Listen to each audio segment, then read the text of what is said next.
Next, I would like to open the clutch casing and check the width of the clutch friction plates. We'll start by undoing the starter lever, 12 millimeter.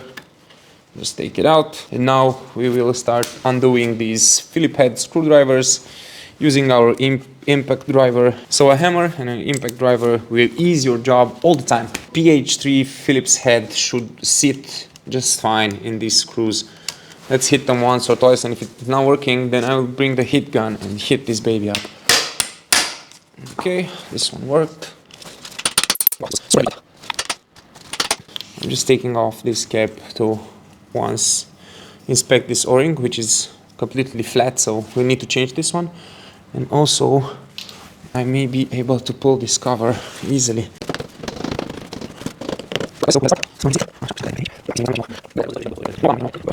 Piece by piece remove the whole gasket. This way, if you're patient now, you will need to clean less. Okay, not much left to clean. Okay, so we take one by one the springs. We'll measure the springs free length, and then we'll also measure the friction plates and discs.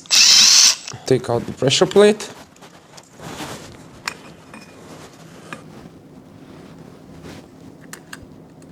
Okay.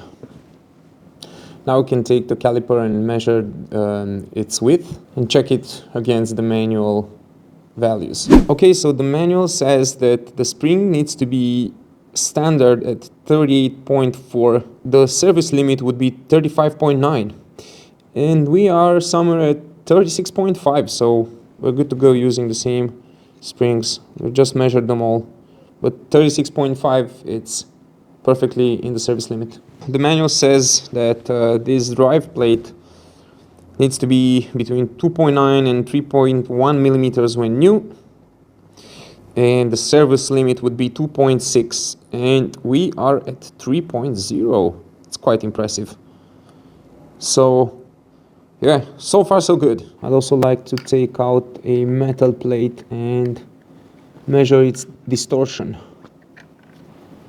Okay, no signs of overheat, so they're not burned. This is a very good sign that they're clean and nicely worn. So yeah, they look really good. For the driven plate, the maximum limit is 0.1, and considering that we cannot introduce it, it seems that it's quite a nice driven plate. Even 0.05 doesn't fit, so this driven plate, it's okay, maybe here, yeah.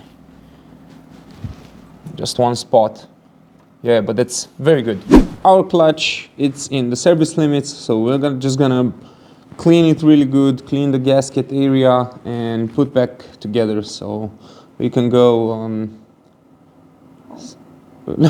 so we can go home, yeah. So we can leave in peace this side of the engine. Protect your clutch basket before you attempt to clean the gasket surface area. Helping myself with a long flat head screwdriver, I am gonna torque this bolt securing the clutch springs to 12 Newton meters. So therefore I can use this flat head screwdriver technique because the force, it's not so big, so we won't harm the clutch basket by doing so. Now with all the components clean, we'll put a little bit of grease on this Kickstarter shaft, and then put back the cap. All the surface, the gasket surface, looks really good and tidy.